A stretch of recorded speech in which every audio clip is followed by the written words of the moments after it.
MCQs, GS. Number 1, according to the modern system of taxonomy, living organisms classified into 4 options हैं, 3 kingdom, 5 kingdom, 6 kingdom और 7 kingdoms. इस statement का मतलब क्या है? मतलब ये है इसका कि जो न्यू मॉडर्न टैक्सोनॉमी है उसके मुताबिक ऑर्गेनिजम्स को कितने किंगडम्स में क्लासिफाई किया गया है. तो इसका आंसर आएगा 5 किंगडम, यानी ऑप्शन बी. सेकंड है हमारे पास Monera are made of how many cell. अब मोनेरा 5 किंगडम क्लासिफिकेशन का पहला किंगडम है और इसमें यूनिसेलुलर और प्रोकैरियोटिक सेल्स होते हैं.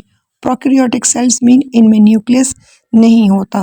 तो इसका करेक्ट ऑप्शन है ऑप्शन ए, यानी 1. Number 3, algae belongs to which group? Monera, fungi, Protista, animal.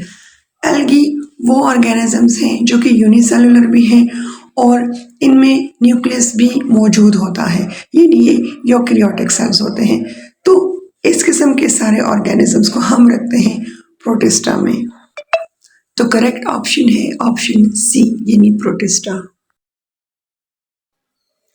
Number 4, which of the following is the example of monocot plants? Monocot plants वो प्लांट्स जिनमें single cotyledon होता है. तो इसका करेक्ट ऑप्शन आएगा option D, यानी rice. Number 5, the number of cotyledon in dicot plants are. Plants में कितने कॉटिलेडन्स होते हैं?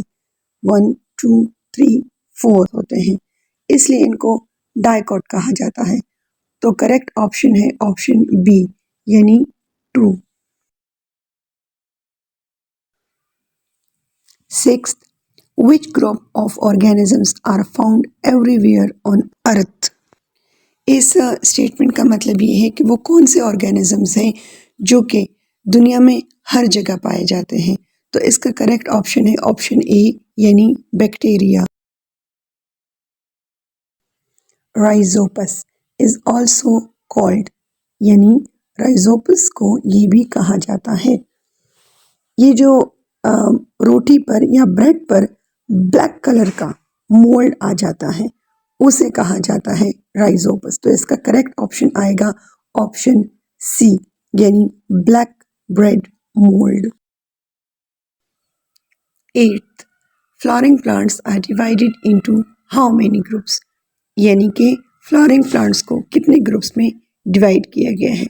तो ये तो पता ही है आपको कि फ्लावरिंग प्लांट्स की 2 कैटेगरीज हैं, एक है मोनोकॉट और एक है डाइकॉट. तो इसका करेक्ट ऑप्शन आएगा ऑप्शन ए, यानी 2.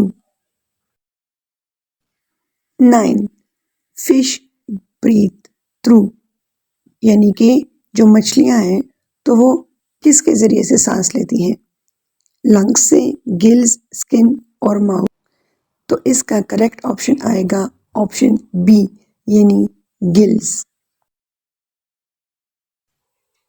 Number 10, vertebrates are further classified into dash major group.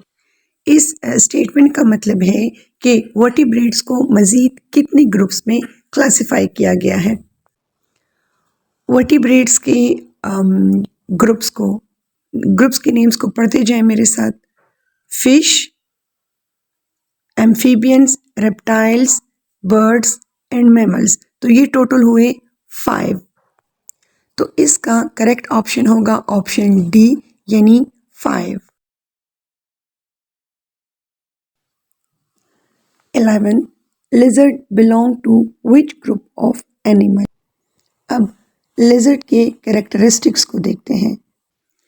Lizard पानी में नहीं रहता, इसलिए वो फिश नहीं है. वो अपने बच्चों को दूध नहीं पिलाता, इसलिए वो मैमल नहीं है. वो अपनी ज़िंदगी का ज़्यादातर या इनिशियल लाइफ पानी में नहीं गुजारता, इसलिए वो एम्फीबियन भी नहीं है. तो करेक्ट ऑप्शन जो इसका आएगा वो होगा ऑप्शन बी, यानी reptile. 12, dash is a mammal that can fly, यानी डेश वो मैमल है जो उड़ सकता है.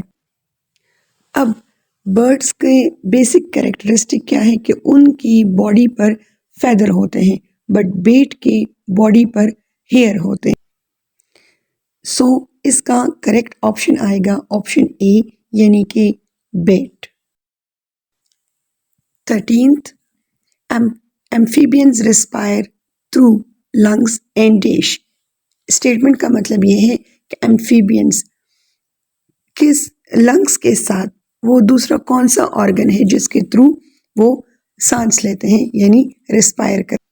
तो इसका करेक्ट ऑप्शन आएगा ऑप्शन सी यानी skin. 14th, which of the following is a dicot plant? Statement का मतलब ये है कि फॉलोइंग में से कौन सा मैंगो, मेज, शुगर कैन या बैम्बू, इनमें से कौन सा प्लांट डाइकोट है यानी इनके सीड्स के 2 कॉटिलेडन्स हैं। तो करेक्ट ऑप्शन है ऑप्शन ए यानी मैंगो। इन सब में से मैंगो डाइकोट है। Flowers of monocot have dash floral parts. Option A 2, option B 3, option C 4, option D 5. And the correct answer is 3. मतलब मोनोकॉट में कितने फ्लोरल पार्ट्स होते हैं, तो उसमें 3 फ्लोरल पार्ट्स होते हैं। तो इसका करेक्ट आंसर हुआ ऑप्शन बी।